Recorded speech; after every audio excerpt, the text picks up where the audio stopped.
Hey everyone, real quick before we start, we tried some new settings on Jared's mic this week, but it did not turn out as well as we hoped, so Armos will sound a little out of place this episode. Just wanted to give you a heads up. So with that being said, hello everybody, welcome back to DND404. I am your DM, Tony, and join with me today are the other three tasty donuts in my box. Fellas, why don't you go ahead and introduce yourself, starting with the tasty Jared. I am a specific type of donut, a Krispy Kreme glazed chocolate frosted donut. I got them sitting right here. I got 3 of them.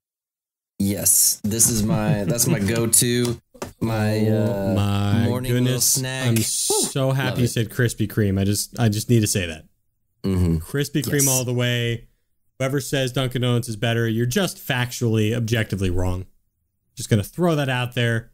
Send fire my way. I don't care. I'm Dan. I play Menace Pebble Walker of the Ivory Boulders, and I am the also Krispy Kreme brand glazed strawberry frosted and sprinkles donut. Classic looking Simpsons donut. Okay, you guys really threw me off with this donut thing. This is not what we decided we were gonna fucking do when I got up. I am Drell of the Jazzborn ? And I will be playing. Fuck no, that's what I'd be playing. Fuck, did I fuck this up? I'm just going old fashioned donut. Fuck it. Hell it's not starting off great for me. Coffee, nice. Old fashioned.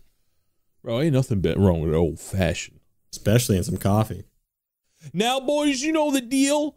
Before we get into the recap, we got to go into the rundown, and today's rundown is brought to you by Daniel. That's right. It is brought to you by Daniel. That's me. Follow us on Instagram, please. You know why? We got a cool new series coming out that we've all been working on very hard. We are going to be releasing a lot of cool, new, unique Photoshop images on our Instagram. They are going to be Pokemon if they were in the D&D universe, or D&D monsters. I'm just going to redo that. The new series is D&D monsters if they were Pokemon, or you could flip that, Pokemon if they were in the D&D universe. They're quite funny, or at least I think they're funny. And if you want to see those, you can only see them on Instagram, and maybe they'll be on Twitter and Facebook later. Follow us at DNDPod404. on Instagram. Of course, follow our other platforms and join us in the Discord to chat about things like this. But even more important, I have a call to action. Huge call to action. We need Reginald fan art. If there's an artist out there, I just want to see Reginald in some form of image, tiny digital art. Wings, tiny backpack, wings, and all. Little potion in the bag. Put whatever you want in the bag. I just need to see it. Bandana. And last but not, and the bandana. The bandana is actually really important. Thank you for that, Jared. And lastly, please yell at Alec to go back on Snapchat. I miss Alec being in our Snapchat group. I don't know why he left, but we need him back in the Snapchat. Okay, that's all for me. Take it away with the recap, Tony. In our last session, the Bloodshard Bandits continue down the road to Lord Baron's Divider. On their travels, they cross paths with a mysterious merchant, an old lady named Oshka with a giant badger for a pet. Oshka reveals to be a potion seller, and the heroes stock up on their essentials. However, she offers something more. Oshka reveals alleged magic talismans that possess abilities. Filled with curiosity, the heroes purchase 3 of the stones and later that night attune to them, receiving their blessings and the curses that come along with it. Lastly, the heroes arrive at the crossroads to set up camp for the night, and during the last watch shift, Armos finds out that Drell has turned into a mouse. On top of that, there's a dark hooded figure pointing an arrow at them, about to get ambushed. Bart, play that intro and let's get on with the show. Good morning, good afternoon, and good evening, and welcome to the world of Humbrea, featuring 3 first-time adventurers and 1 very patient DM. This is D&D 404. I do have a question. Yeah. This HP that I have and this AC I have. Yeah. Is this taking into consideration my talisman? Actually, no, it is not. Good thing you got that talisman. Yeah, so go ahead and just add the effects of the talisman onto it. Fuck, dude, I only have 5 HP. Oh, right. It lowers your... Yep. Go ahead and take the effects of the talisman. Wow, you really are a rat. Fuck, dude. I shouldn't have said anything. Wait, so if someone does 10 damage to him, does he die? Audible shrug. A kind DM. A kind DM would say. Well, we're not gonna let that happen.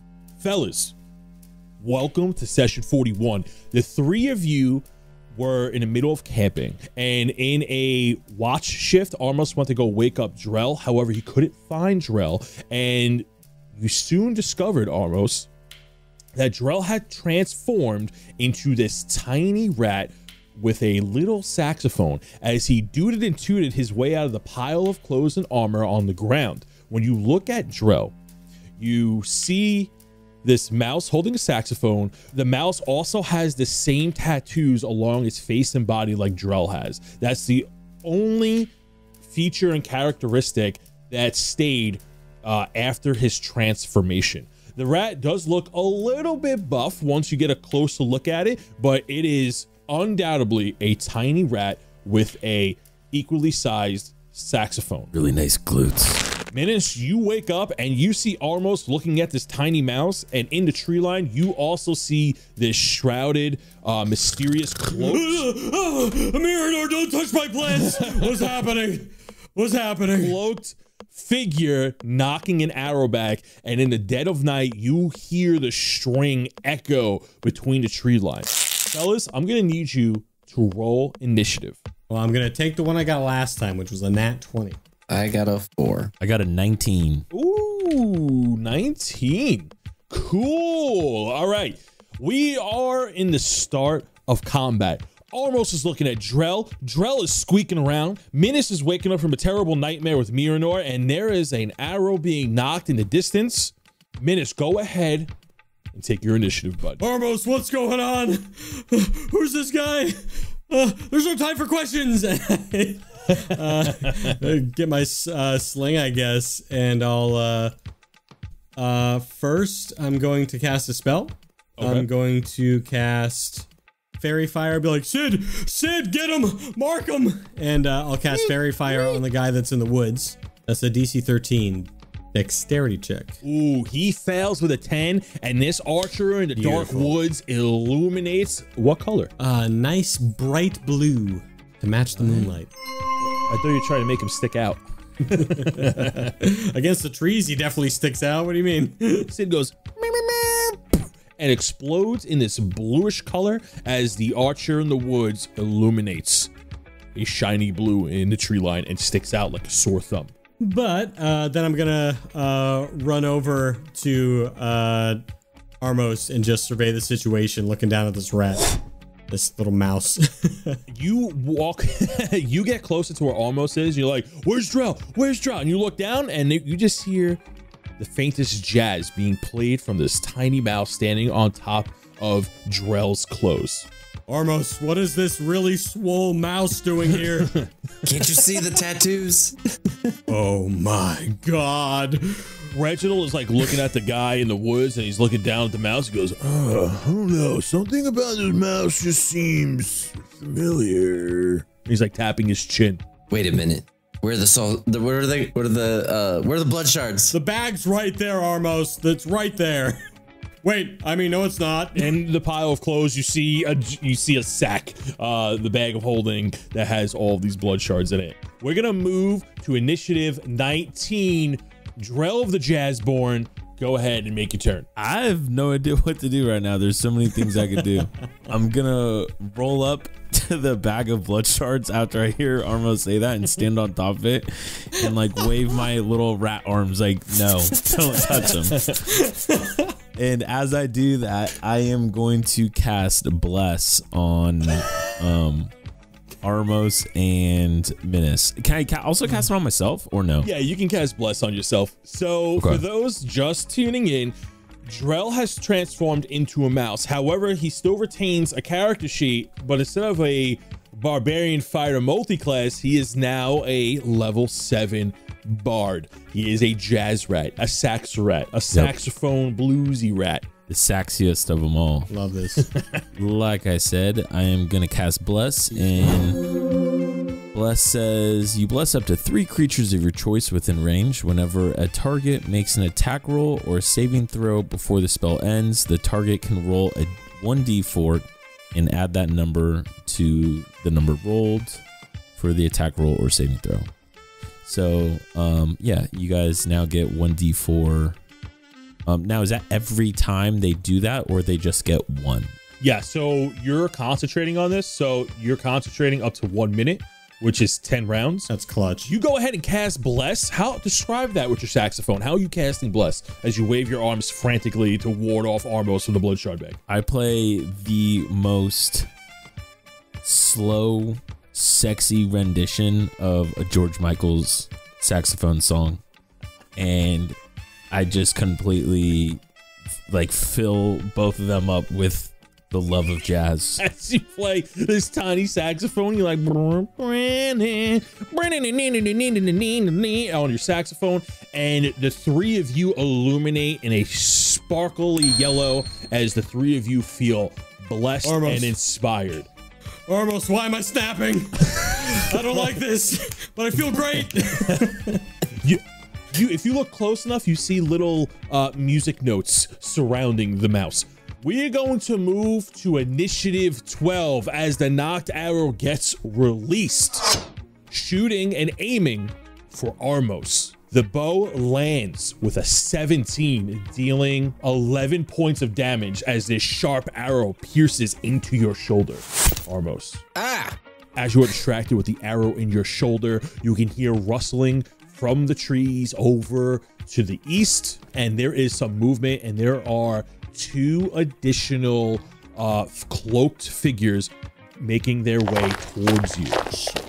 As these 2 burly half-orcs, they do not have a hood, but they are wearing tattered clothes, and they have one has a double axe and the other has a sword and shield, and they are making their way towards you. One squares up with Minas, the other one squares up with Armos, and they are going to make an attack on each of you. Ooh, it just barely misses as you are preoccupied with this arrow, and you see his attack coming now that you are fully awake, and that misses. Minas does a 16 hit. Just barely. This half-orc comes over and towers over you and slashes down with its long sword, dealing 9 points of damage as it slashes across you. So 4 points of damage because of my new ability. Ooh, what is that new ability? The ability is called Fuck You DM. I have resistance to piercing, bludgeoning, and slashing. That's what it is. Ooh, very nice. Very nice. As you take this blow and as the sword slashes across your rock-hard skin, you hear the sounds of something eerie from the tree line from which they came. As the swirling wind starts to whoosh and blow through the trees and leaves erupt from the tree line, 3 purple bolts that look similar to Eldritch Blast shoot from the woods and aim at Armos. Son of a bitch. First one was a critical miss. Second one was a 10. 2 of these whiz by you as the third one hits, dealing. No one hits me with my own weapons.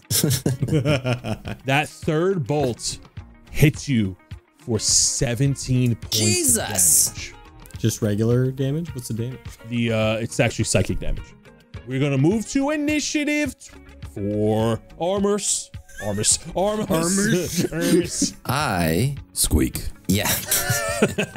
I see that everything is coming from the kind of northeast direction. I see that my allies are on one side. I run over to where Drell is and kind of put him kind of behind me so that he doesn't get hit with any of the bolts or arrows flying out. And I bring up a wall of flames that spans 60 feet in either direction and is 20 feet high and is also opaque, which means they're gonna have a hard time seeing through it. Whoosh, you cast this giant firewall as you step over Drell to protect him, and dividing you and these ambushers with a fiery wall. This giant flame wall erupts between you and your ambushers. What else does it do? So I see that So one of them gets hit by it. What happens if you get hit by it? So these ones right here, Looks like 3 of them get hit by it. when 3 of them get hit, when the wall appears, creatures in the area must make a dexterity saving throw. And then on a fail, they take 5d8. Wow, 5d8 damage. Armos, as you throw up this giant wall of flames, all 3 of these attackers fail their saving throw, and you're going to take full damage on this wall of fire. Roll that damage. For damage. So I just rolled and it did 22 damage. Ooh, oh shit, wait, hold on. 22 damage, that's actually quite a bit. As you ignite this wall of flames, the 3 of them scream in agony as they burst into flames. These guys look pretty messed up as they are literally burning alive. Since Drell's in a good position, I need to heal. So I take out one of my potions and drink it up. You're heading into round 2, starting at initiative 20 minutes. You see this giant wall of flames now protecting you and your allies for the time being. I was not ready Neither was I. for And neither were they. Armos to pull out a firewall. Armos is just sitting there, arms up in the air, just cackling to himself as the fire's just illuminating off of his eyes.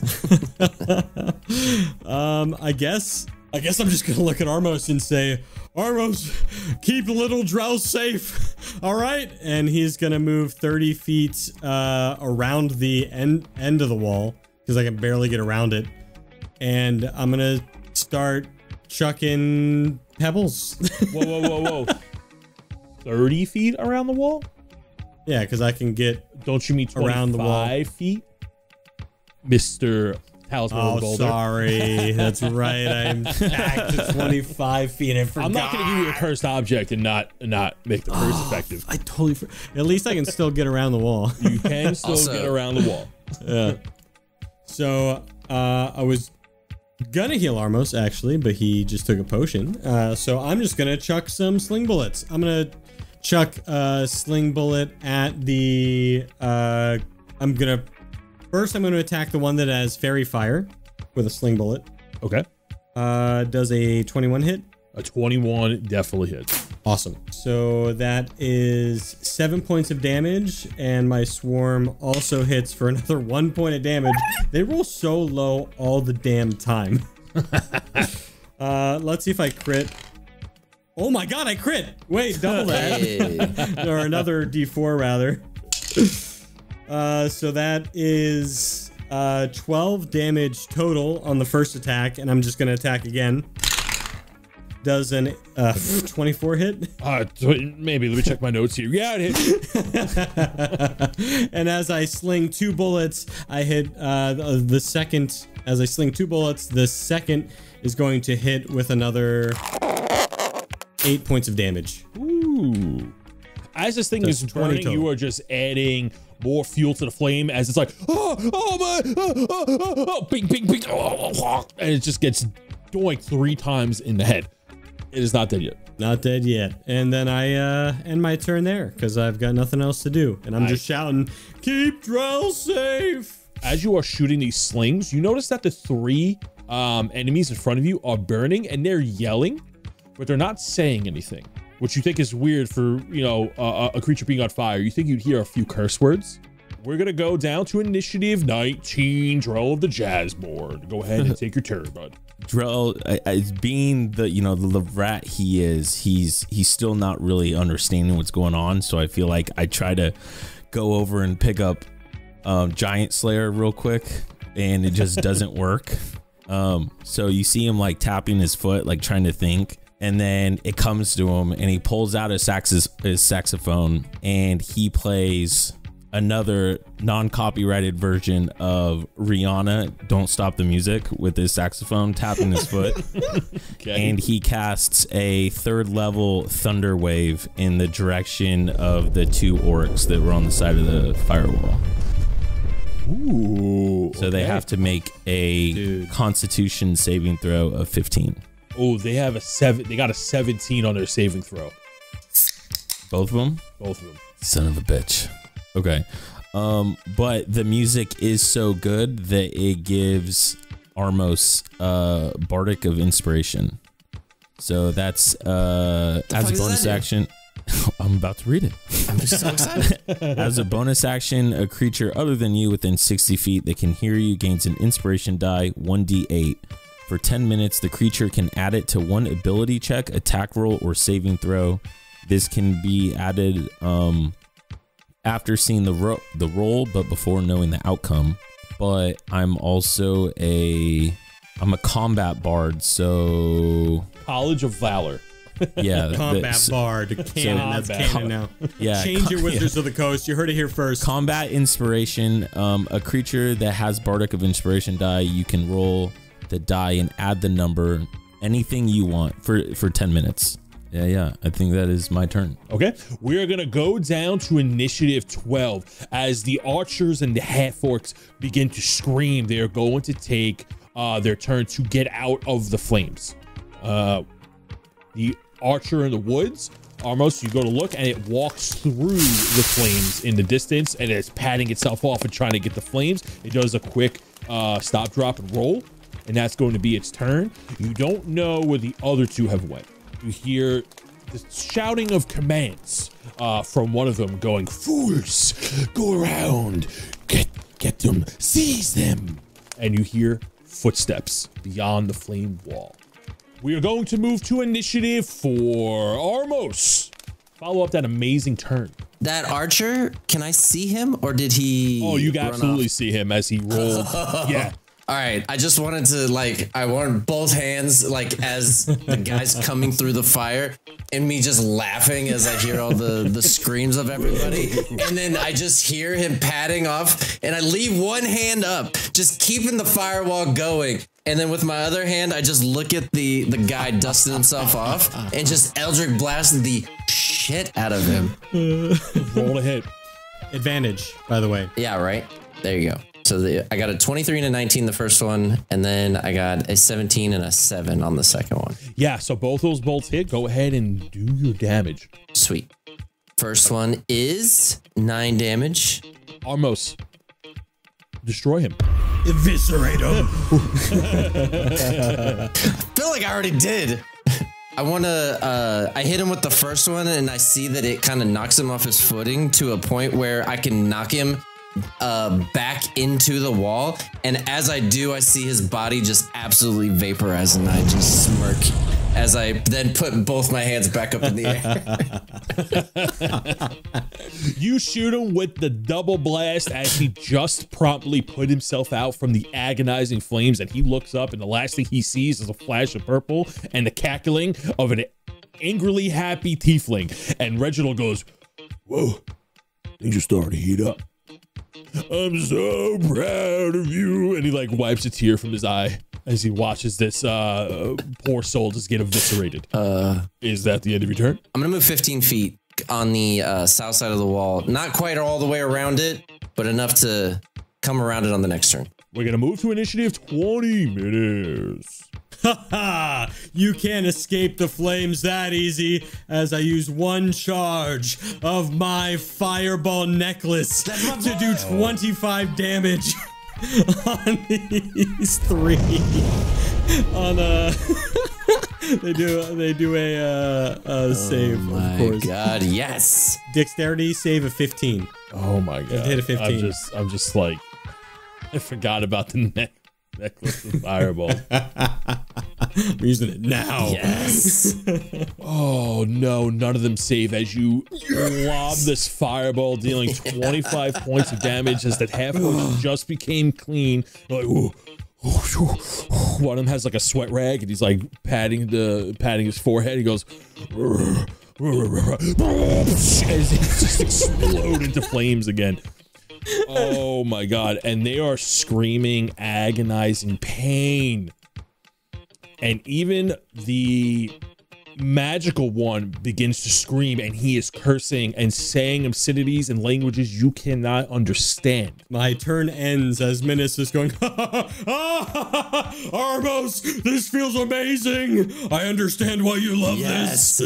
We're gonna move to initiative 19, Drell. Okay. I am going to just stand here on the blood shards since no one really grabbed them, and I'm just gonna make sure no one comes over and tries to take them. And I'm just gonna, you know, as everyone's like cackling from their fireballs and firewalls, I'm just picking up the pace of the jazz. Don't stop the music, and I'm just playing it as loud as I can, and I give Armos another bardic inspiration. Okay. The power. Buffs. The buff guy giving buffs. I love it. We're going to go ahead and move to initiative 12, which are the burning poor saps at this point. They were attacking you, but now I just feel bad for them because they're burning alive. The two half orcs are screaming in pain from the fireball and the fire in the area, and they just can't seem to escape it. And they're like looking at each other, and you never thought you would see a half orc scared. It's looking at each other worrying, and they look back to the other one that is able to speak, and they're like they don't know what to do. The three of them look confused, and the one that is able to speak goes, "Fools, charge forward! Shall get them!" And he points at you, Minas. And the two half orcs are going to dash towards you. Well, they're just going to move towards you. As they charge towards you, they're going to hit you. The first one swings its heavy battle axe with a 24 to hit, dealing 8 points of damage, and the second one takes its sharp long sword and misses with a 12. Ha! It's gonna take more than those dull swords to hit this boulder. Ha ha! Well, you did hit me, but it didn't hurt that much. Is what I'm saying. As 3 purple bolts lunge and arc over them and hit you with an 18, dealing 11 points of psychic damage. Ha ha ha! That didn't hurt at all, but now I feel sad. Ow! Ow! Ow! We are gonna go to initiative for Armos. Okay, I'm gonna do it now. I don't give a fuck. I think I'm gonna down another potion. Another potion. So it's 13 points plus 4. So I'm gonna step through the firewall and cast fireball and hit the big guy in the Oh, that's incredible. just to make a point as me emerging through the fire, casting another fireball at these guys for trying to fuck with us. Just to prove a fucking point. I'll happily take the damage for my own damn spell. Armos, you burst through the flame wall and throw another fireball at them as Reginald holds on for dear life with his eyes wide open and his ears flapping in the wind. He goes, "This is awesome!" And they make a dexterity saving throw. Oh my god. Well, that guy passed. Nice. And he fails horribly as one of the half orcs melts from your fireball, regardless of damage. But roll for damage for me. 49 damage. Wait, 44 damage. As this ball of flame lands between the two poor souls, they both drop as the evoker in the back, the assumed leader, manages to dodge out of the way and still suffers a fatal damage because the heat is just too intense. He also got scared to death as a tiefling ran through the fire. So with that attack, we are now out of combat as the two of them drop, and the third half orc is very bloodied, and he sees his leader and his comrade fall from that one attack and immediately realize that they are in over their heads and tries to run for it. He's going to take an attack of opportunity from Minas. Would you like to grapple him? Would you like to kill him? What would you like to do here? Well, I missed my attack of opportunity.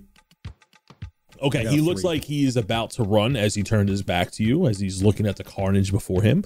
Okay, the three of you out of combat, and he starts moving.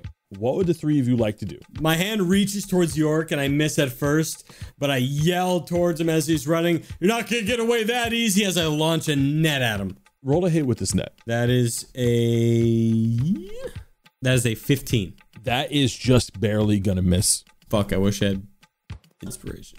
Armos, would you like to do something? Okay, you know what? I do think we should not kill him though. I do have.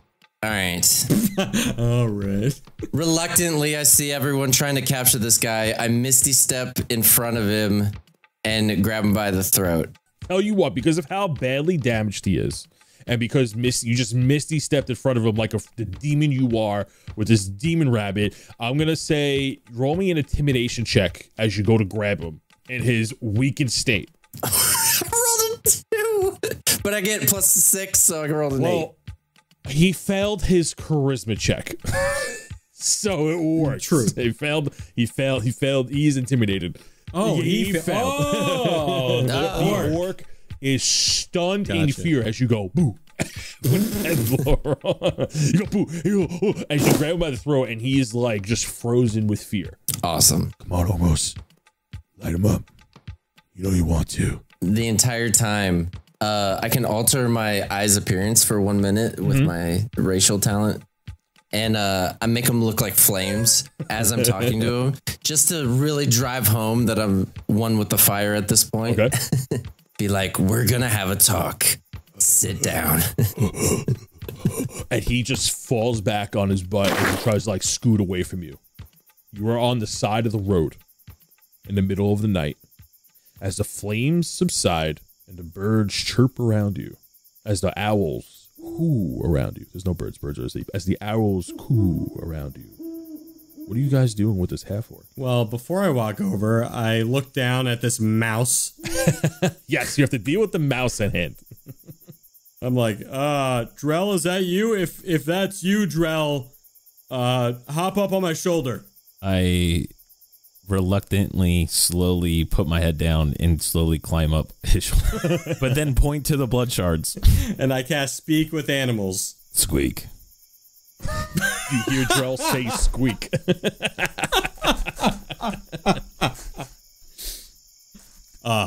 Drell, what's, is this, what is happening? I got no fucking idea. I just woke up like this. You're so tiny. Wait, how do you even understand what I'm saying? Oh, you see how Sid's glowing down there? Yeah, he kind of gives me some cool tricks and spells. I can speak to animals, you know? It's kind of cool. This is like how you spoke to that fucking snake. Yeah, it's exactly how I spoke to the snake. Really useful spell, right? I guess it's gonna pay off. Fuck. Yeah, might be the most useful spell I have in my whole spell Definitely book. not. Definitely not. It's not worth it that much. It's helped us in so many situations. Look at this. How would I speak to you now if I didn't have it? What the fuck is happening? Well, let's go see what's happening over here with this half-orc. We need some information. Grab the blood shards. Grab the fucking blood shards. Oh, shit. Yeah. Okay, don't tell Armos I have the blood shards. Don't fucking tell Armos. I put it in my backpack. I put the bag of holding in my backpack. You take this bag of holding that's the size of a backpack in a backpack. Yeah. Okay. So you carry in a bag of holding and you join over with Armos as Armos is threatening this half-orc. And you see Reginald and he's like tempting Armos to finish the job. As you see Reginald like seething a little bit and enjoying this moment as the half-orc is truly scared. Armos, you okay? As Minis walks up, I walk up to him and I'm like, you got 2 minutes to talk to this guy. Hey, sit down, buddy. You're not gonna want to run or, you saw what happened to your friends. He's just like looking up at the three of you. Well, looking up at the two of you and sees a mouse. He goes, Hey, why did you attack us? What's your deal? And he's like waving his hands in front of you. He's just grunting. Can you understand what I'm saying? He nods. Okay, so you can understand what I'm saying. Can you write? Do you know how to write? And he makes like a pen motion in the air with his finger. And I give him I rip out a piece of paper from my journal and hand him a quill. Why did you attack us? He like scraggly writes on this piece of paper and he hands it back to you. It's in Orcish. Good thing I speak and read Orc. Do you really? Wow. Yeah. It says on the piece of paper that he was ordered to. Ordered to? By who? And I give him another sheet. He points to the dead body that's burned. The one that looks different, the one that you heard speak, the one that's been casting the magic. and then he points to his mouth, and then he makes like a no sign with his hand. Did he do this with magic? Did he force you to do this with magic? And he starts nodding at you. Is there a way we can help you, that we can get the spell off you? And he shakes his head no. Oh my god. Drell, you don't have anything to help him, right? Squeak, hold on. I saw you doing some weird magic stuff. I've never seen you do that before. Yeah, I don't know. It's pretty fucking cool. But don't tell Armos that. Squeak. I mean, it is cool though. As you guys are like talking amongst yourselves, after a few seconds, he looks at Armos and he sticks his tongue out, like the flat, like the top of his tongue, and he sticks it as far out as he can. And there is actually a magic rune that is glowing blue imprinted on his tongue. Whoa, Armos, you know anything about this stuff? Come here, and don't cut his tongue off. Actually, maybe that'll might help. actually work, yeah. If we don't have any spells for this, you're losing your tongue. Sorry, buddy. I mean, he actually might have a hard time talking, though, without a tongue as well. But he's so good at writing. And I kind of shoot him a look like... Oh, wait, I have detect thoughts. Can I cast that? Yes, you can. So when you cast it on an unsuspecting person, you can get shallow thoughts, like whatever's on the top of their head. And then if you want to dig deeper, you will have to do a roll for that. And then it goes against their saving throw. So what his thoughts are saying is that he can't talk. He's worried that you guys are going to kill him. And that it was his comrades. And he's really worried about the other half-orc that died. You get the feeling that it was a really close friend, but he's focused on you. Okay. Yeah, so then Menace, just keep asking him questions. Oh, okay, why? Just keep asking him. I'll tell you later. Are those your buddies over there? And I point to the orcs. Yeah. And he's like nodding his head up to the half-orc that burned and no to the other one that was casting magic. And Drell, the thoughts you're getting was, we were ordered to come attack. This is supposed to be an ambush to steal goods. The person that he was just pointing to that gave him the order, the four of them were working willingly with each other. I'm trying to read his mind, Menace. It turns out, you know, I do have that ability. You know, not a weird flex or anything, but... And I guess just these guys were working as like a team, but him and his orc buddy were being forced by like magic and shit by that other guy. Oh, but they didn't want to attack us originally. They just got forced by this guy, huh? No, they were like trying to rob us. They were like on like I guess they're like road bandits or something. I don't know. Keep asking them questions about like who the purple guy works for. Yeah, who is that guy over there? And I point to the purple guy. I mean, he could just write this down too. When you ask him that question, Menace, as you hand him a piece of paper, he goes and he looks at it and he writes down. He gives you a name and it says Zalar. Yeah. Drell.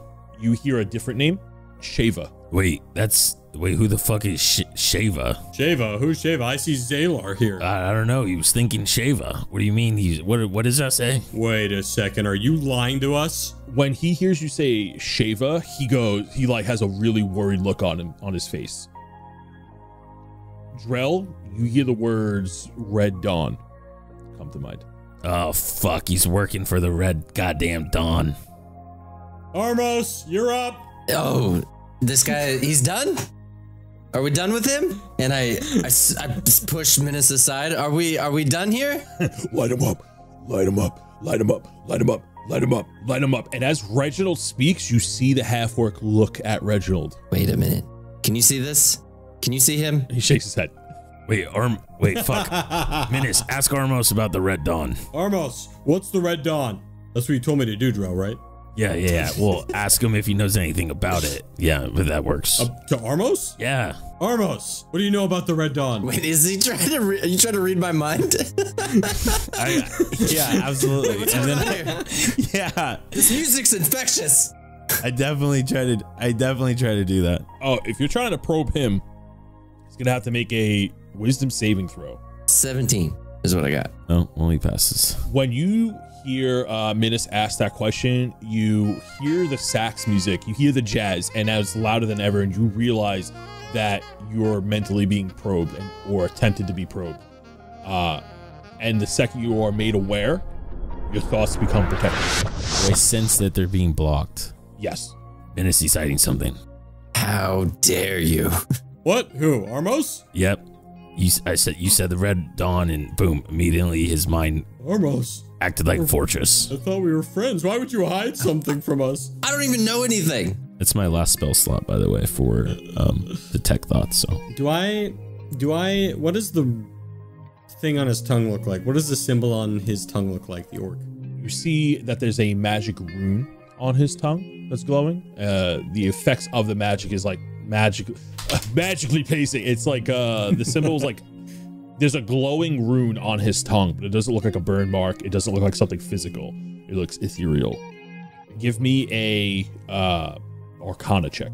Armos, come here. Look at this thing. And I literally grab the orc's tongue and go and stretch it down. Yep, that's magic. That's all I know because I rolled a 6. I rolled a 17 on my Arcana check. You know that rune is the result of some type of pact or ritual magic. Wait a second. This looks like that stuff back at Dildo. Wait, no, that wasn't it. Dillmore. Remember all that ritual stuff? This must have been a ritual. Armos, look at it. It says ritual written all over it. I can smell it. Yeah, I definitely can smell it. It smells like burnt flesh. Can I go to the leader's body? Armos, as you go check the body of the leader, you give him like an ocular pat down. You're looking at him. As you look through the charred flesh, you realize he's a type of elf. You realize he's not the elves you've seen. The parts of him that aren't burned beneath his armor, it is very grayish skin. You look through his bag, and there are a lot of papers in there. Look like letters. There's also, go ahead and roll me 2d20 real quick. 15 total. It was a 2 and a 13. You get 15 gold, as he had 15 gold on him. You see a weird gothic lantern on his hip, and you see a couple of empty vials of oil. The letters that you see, you try to look at it, and it is written in common. However, it is in a jargon you cannot understand. It's like all cryptic words in there. It's like, it might as well be like child speak to you, where it's like the 3 sprinkles on the donut meet you at dawn for an early cup of coffee. And as you're reading this jargon, like, it does not make sense to you.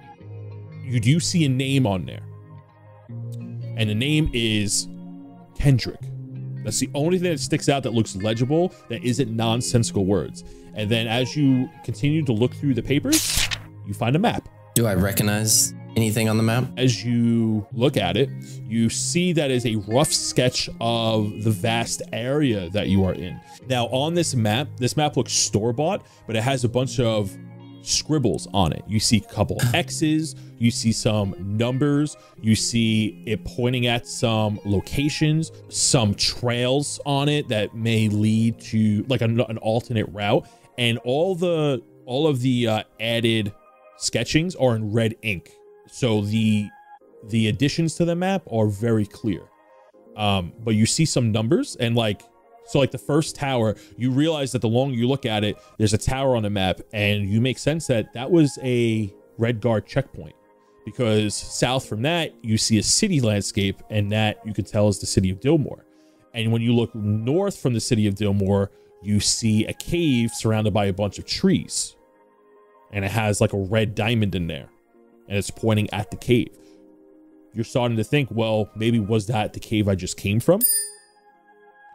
And then there are red huts drawn on the map at various locations. You see the town of Gilo on this map, and it has a hut drawn next to it with the number 11. You see the Red Guard guild point that you went through with an arrow drawn to it. It has number 3. The next checkpoint you're heading to has the number 7. You see that the farms to the north of you have a red circle around it with the same diamond shape as the cave you recently visited. And to the north of that, you see the Sigil colleges, and there's a dotted path from the farm to the Sigil College, and it looks like it avoids the next checkpoint. And then deep beyond the mountains, even more north of that, you see this cave and a bunch of question marks over a building. And all the way to the eastern side of it, you see Lord Baron's divider with a number that's crossed out with another number on it. So you see like the number 17 X'd out with the number 4 replaced to it. And so it was 15 gold lantern oil map. The vials of oil were empty. Is the lantern empty? The lantern is empty. I do pick up the empty vials though. I'll take the lantern in the map. Oh, we got 2 lanterns now. Wait, how's the lantern looking? It is not broken. Oh, it's just a good lantern. It's a good lantern. It looks like the weird lantern that the Shadow Smugglers gave you. It looks like we got 2 of these. That's nice. Can we go to the orc and ask him where do we get the oil for the lantern and have him write it down? He writes down on a piece of paper and he shows it to Minas. Will you spare me? Oh, he knows how to pull my horns, doesn't he? All right. If you tell us where it is, I will spare you. And what this map means. He points northwest on the map where the farms are, and there's a building with a circle attached to it, like off to the side, like a hand-drawn building and with a red circle, and then above it is a red diamond.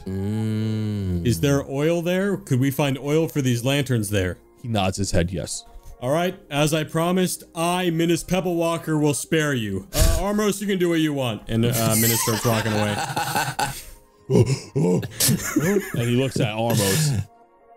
I feel like we should let him go, but he did try to kill us. Minas, Sid looks at you and like kind of smacks your horn a little bit and he goes, meh, meh. I'm kidding, Sid. I'm kidding. Get out of here. And I kick the orc in the ass. Wait. You need to get his name for your journal. Oh, wait. What's your name, by the way? And he writes it down on a piece of paper and it's Gaki. Gaaki. As you kick him on the ass, after he hands you the piece of paper, he runs south. And never come back. You're lucky. Yourself. So, the 3 of you have this mysterious map, a bunch of letters you cannot understand, and Drell's a rat, and I feel like that hasn't been addressed properly. I'm just sitting there in a circle trying to like chase my tail while everyone else is talking to him. Oh my gosh, Drell, we need to get this figured out. It is still the dead of night. You have a couple hours till sunup. You do have the benefits of a long rest because I am a kind DM. However, any abilities that you've used, you would have to finish out the rest to get them back. And if you guys want to keep traveling, but for the moment, you feel safe. Look, I'm spent. I want to know about this rat thing, but I'm tired and hurt. Drell. Squeak. You curl up with Sid over there and Reginald. Minas, you got this next watch. Okay. Hold on. Do we know this guy? And he points at Drell. I fucking buck at Reginald and I flex super hard. So like I like, you know, that little quick jolt forward. Like what? And he flexes back. Whoa, who are you? You are looking up at Reginald. Because Reginald is pretty much twice your size still. Well, I'm the size of a rat, right? Yeah. He's a bunny. I'm a street rat. Reginald has a street rat. You're almost as big as a New York rat. Almost as big as a New York rat. Yeah, that's pretty big. Some would say a hood rat. Reginald stands like fully like 2.5 feet, 3 feet tall. Yeah, but I've got the glutes, dude. You have the glutes. He's like, who are you? Why do you seem so familiar? As he keeps asking these repetitive questions as the 3 of you head back to camp. And I just say squeak, squeak, squeak. Drell, I'm really confused. Why are you saying squeak a lot? Well, because they don't understand anything, even if I say it. You're the only one, Minas. Wait, Reginald, you don't understand him right now? Aren't you a animal? I am a greater mighty demon from Hell's army, commander of the Royal Balloon. Yeah, he's not actually a bunny. He's just a demon in the form of a bunny. Oh, yeah, you're right, Drell. Yeah, you're right. I hope you're okay in the morning, Drell. How about we go to bed And then when we wake up, we'll realize this was all just a crazy dream. Well, I guess technically I could just stay up on watch, right? And then just transform into like normal Drell if I wanted to. Perhaps. Yeah, then I'll just stay up. And I'll just like squirm around the camp, just in the bushes and shit. Kind of enjoy being a rat. Yeah, you're like doing your rat thing as your instincts kind of take over, as you feel like it's taken over a few times before. And as you find yourself foraging, looking for like whatever you can eat, you see like this little red gecko next to you, the gecko that Armos has, and he's just like foraging with you, and he's just like looking like a disgruntled teen. And you two just become quick friends for a moment as you forage throughout the night, keeping watch. And as the sun rises, you appear naked in a bush. Oh my god, fuck. Ow, this bush has thorns. My ass. The sun rises and the moon sets, or the moon rises as you are now butt naked and those glutes are shining in the morning dew. I immediately go over and put on my clothes. Good morning, fellas, as the three of you awaken from camp, with the three of you doing your morning calisthenics. What are you guys doing in this beautiful summer morning with freshly burnt bodies simmering in the morning light? Not too far from your camp. Oh, I love the smell of burnt flesh in the morning. Drell is picking up anything heavy he can see because he wasn't able to do it as a mouse or a rat. I look over at the clothed Drell and I yell at him, Drell, what happened to this new lifestyle choice? I thought you were going naked in the mornings. Oh, you know, just you're naked because you're trying to take after him. Yeah, you look over, Minus is like arms on his side, fully naked. Like, I was ready to do naked calisthenics. What's going on here? Yeah. I guess I was just a mouse that other time. That was just like literally an excuse. So yeah, it's kind of awkward. This is this is awkward. As the breeze gently blows your bullpeen in the wind. You gotta stop saying these words. Never. Could you give me a second, Drell? Yeah, nope, definitely. Minus walks behind a rock and quietly cries as he puts his clothes on because his friend lied to him. Sid is also sad. No, I just don't know why he lied to me. Why didn't you just tell the truth? Boys, you got some information. What are you gonna do with this information? We need to reassess some things, guys. This lantern and these oils keep coming up. We now have some information to get that oil. And it looks like we'd be able to kind of skip that next guard post if we go to this farm thing over here, right? Yeah, but the only issue is when I was reading that guy's thoughts, he was fucking scared of whoever the fuck was forcing him to work. So there's no real chance. Well, he was scared of the guy over there and he's burned. He's like a crisp now. No, but I mean like super scared. Like he didn't even want to give you his actual name, bro. He wrote down a fake name on a piece of paper. Well, how scary is he if we just, you know, took the guy down with a few fireballs? Or is that someone else that was controlling the wizard who was controlling them, being controlled by the wizard, being controlled by the secret man? What? The mystery unfolds. It literally makes no sense. It's awesome. I am now stupider for every syllable that you just put out of your mouth. I'm on to something, guys.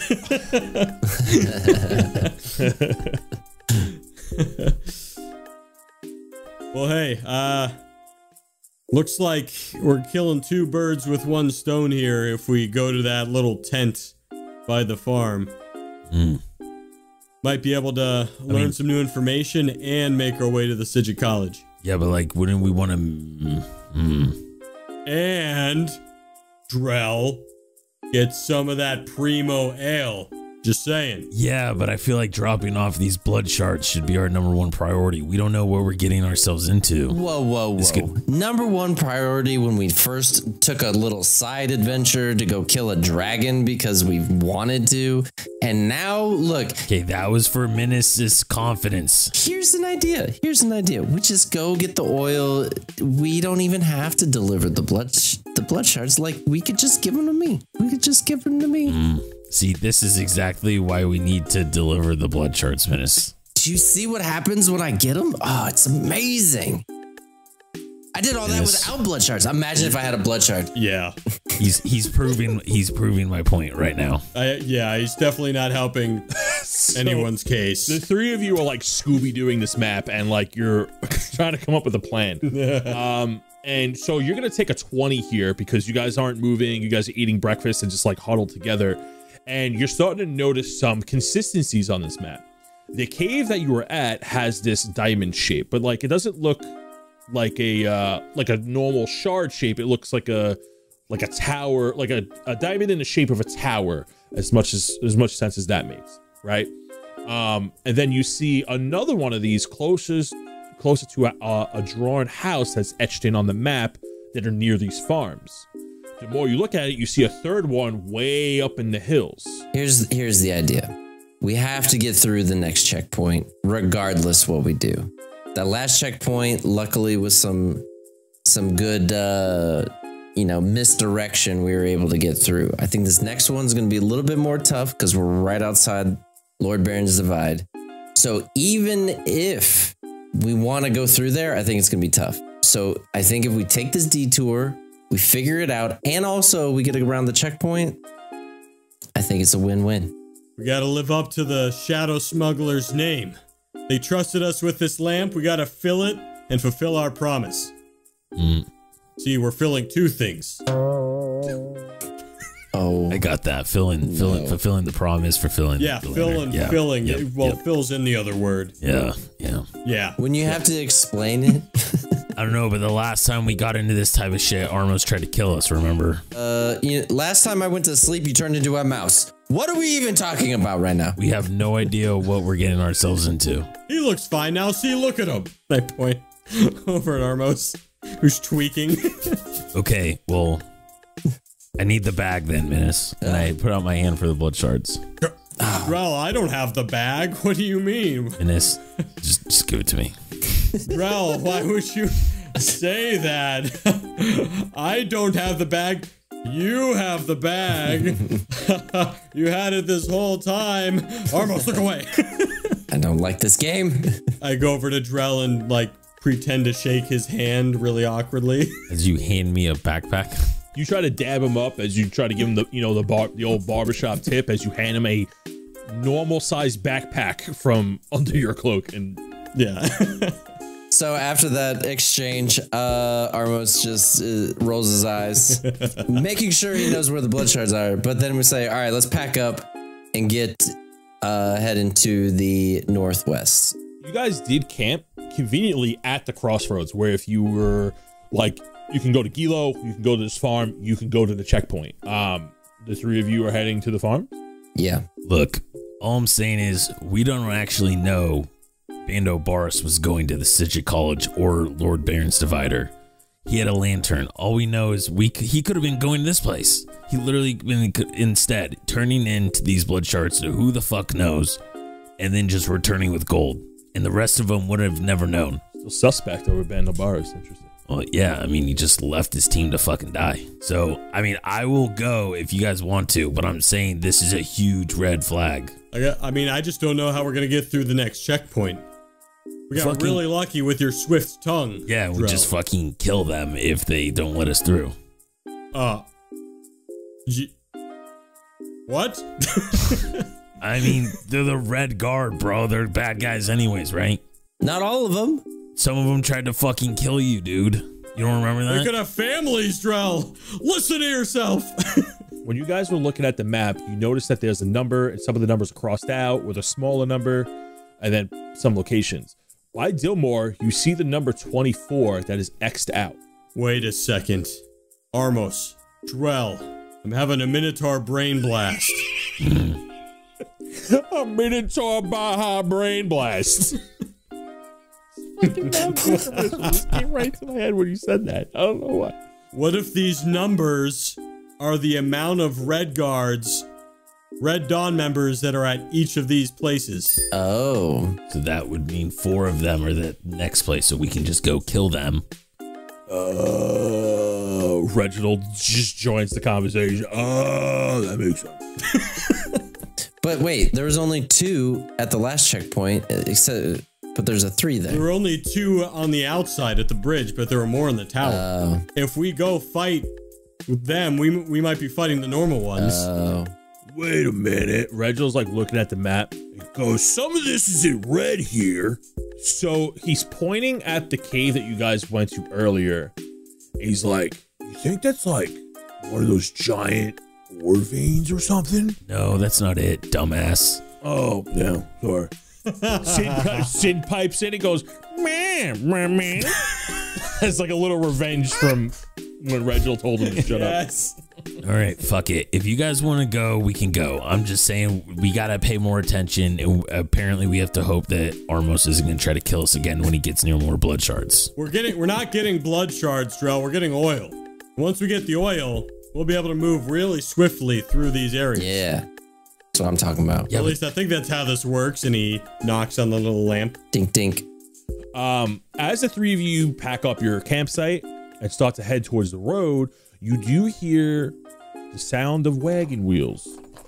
Oh, God. On the road. Tell me it's that old lady. Heading towards in your direction. It's not the old lady. As a matter of fact, there's nothing quite distinguishing like the old lady. You start to see some travelers go through the crossroads as it looks like there are a few carts and wagons, and some of them being carriages, hauling people in that direction. And in the caravans, it looks like a bunch of commoners. There you hear some children. There are some older people, but it's about a good 15 to 20 people all together in the caravan that are traveling down this road, heading in the same direction you are. I pull the dead bodies and hide them behind trees so they can't see them. Yeah, you made it so you're good. When you guys make it to the main road, that's like out of. We're just waving at everybody with hella dead people around us. Hey. They wave back. Good morning. That's so great. So they're headed towards the farms. Is that what you said? Yeah. Yes, they are. Let's follow these people. Let's see where they're going. You see, as you wave to them, trying to look inconspicuous, you see some of the kids like go over to that side of the car and they're waving and cheering like the kids in the back of a bus. Like, yeah, woohoo. And like some of the older people are like just minding their own business, and it looks like they're drinking and having a good time. Minus does a backflip. Drell does one too. Wow, impressive. You guys do backflips. So I guess we're continuing down the road. The 3 of you walk down the road, and as the sun gets higher in the sky, it gets hotter and hotter, and it's a particularly hot day. But as you travel down the path, you start to hear the streams of water, and there are large rivers now on either side of the road that you're traveling on. And the dirt path, although stays a dirt path, becomes a little bit nicer, a little more well kept, as you start to hear the sounds of birds, and the breeze finally rolls through your hair as you travel over this hill, and you see this gorgeous view as where these rivers are now leading into, and you see that what appears to go on for miles is this large colony of farms being held together by rivers. And you see these beautiful trees in the distance with an overarching landscape of mountains way in the distance with a nice giant waterfall that slowly falls into a huge pond. And you see in the distance that this caravan is drinking and having a good time as the birds flutter into the air. You are looking at Lelouch's Farm and Vineyards. And right in the middle, you see this beautiful manor that is in the center of it all. And that is where we're going to end today's session. Nice. Drinking a pint. Yeah, Fucking did it. you guys have made it to Lelouch's Farm and Vineyard. Interesting choice to go. I'm not going to lie. There was a few options you guys could have done, and kind of glad you did this one. Not going to front. Against Drell's better judgment. Absolutely. You know, so far, I didn't want to go after the damn dragon. We did that. I wanted to go after Yuri. We didn't do that. We're freaking doing this one. We'll talk about it in the after show. But I have. I think this is the right choice. I think it's going to help us in the long run. It's kind of why I wanted to go here, but again, we'll talk about that in the after show. And Dan, where can they find the after show? On the Patreon. That's patreon.com/DND404. Again, that's patreon.com/DND404. We have after shows there, and we also have a lot of exclusive content that you can't get anywhere else online. True. It's actually a lot of fun over there. Anywhere. Yeah. It's really fun. Some of our best conversations are from there. We also have exciting polls. We have some exciting polls. Like, who's the strongest? Obviously. Yeah, everyone thinks Armos can win in a fist fight. It's so weird. So weird. But we're going to go ahead and end today's session here. You go ahead and listen more in the after show, as we've stated a million times prior. Fellas, do you have any closing remarks before we send these nice listeners on their way? Yeah, listen to Careless Whispers, George Michael's. It's a great song.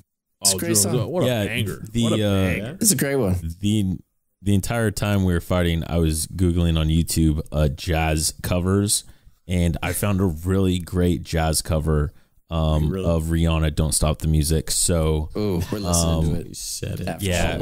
When this episode comes out, I'll link it in the Discord. So if you're not there, make sure you join it and you can hear which one I was talking about. Now it's time to thank our Patreon supporters. If you would like to become a Patreon supporter, go ahead and go to patreon.com/DND404. Link is down below. Starting with our Sidja College alumni, Ulrich Shieldas has just reopened his forge in the city of Dillmore as it rebuilds.